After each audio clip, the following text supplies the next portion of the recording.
سلامونه او نیکې هیلې درنو لیدونکو، هیله ده تاسې ټول به روغ او جوړ اوسئ. نن درته د یوې جینۍ او خیاط په اړه په زړه پورې داستان لرم. تمه ده تر پایه یې وګورئ او زما چینل در سره سبسکرایب کړئ. یوه پیغله په خیاط باندې مینه وه، غوښتل یې چې له خیاط سره واده وکړي، خو خیاط یو متحل سړی و او د خپلې میرمنې سره یې له حده زیاته مینه کوله. دې جینۍ چې هر څه وکړل خو بیا یې هم خیاط له خپلې میرمنې څخه جلا نشو کړی.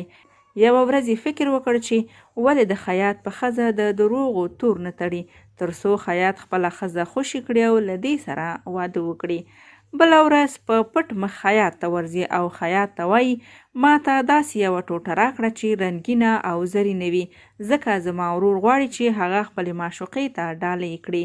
خیاط هم یوه ښکلې ټوټه جینۍ ته ورکړه. جینۍ ټوټه واخیسته او د خیاط کور ته ولاړه. د خیاط میرمنې ته یې وویل کور مې ډیر لرې دی، تر څو تر کوره رسیږم نو ډیر ناوخته کیږي او لمونځ راڅخه قضا کیږي. که ماته اجازه راکوئ تر څو خپل لمونځ ستاسې کور کې وکړم. د خیاط میرمنې ورته اجازه ورکړه. جینۍ لمونځ وکړ او په ډېرې ځیرکتیا سره یې ټوټه د اطاق په یوه څنډه کې پرېښوده او له کور څخه ووته.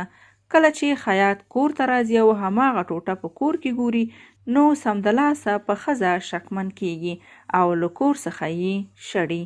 څو ورځې وروسته دا جینۍ په یوې سختې ناروغۍ اخته کیږي.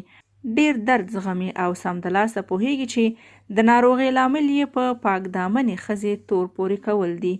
نو سمدلاسه د خیاط څنګ ته ورځي او ورته وایي ما ته له هماغې زرینې او ښکلې ټوټې څخه یوه بله ټوټه راکړه. څو ورځې مخکې چې ما کوم ټوټه له تاسې څخه اخیستې وه هغه مې د یوې پاکې او مهربانه زړه درلودونکې میرمن په کور کې هیره کړه. کومې میرمنې چې ما ته خپل کور کې ځای راکړه تر څو د مازدیګر لمونځ یې په کور کې ادا کړم. خیاط د دې خبرو په اورېدو سره سم کور ته ولاړ او بیرته یې خپله میرمن کور ته راوسته او یو خوشحاله ژوند یې پیل کړ او دې جینۍ هم له خپلې ګناه څخه توبه وکړه او بیرته صحتمنده شوه.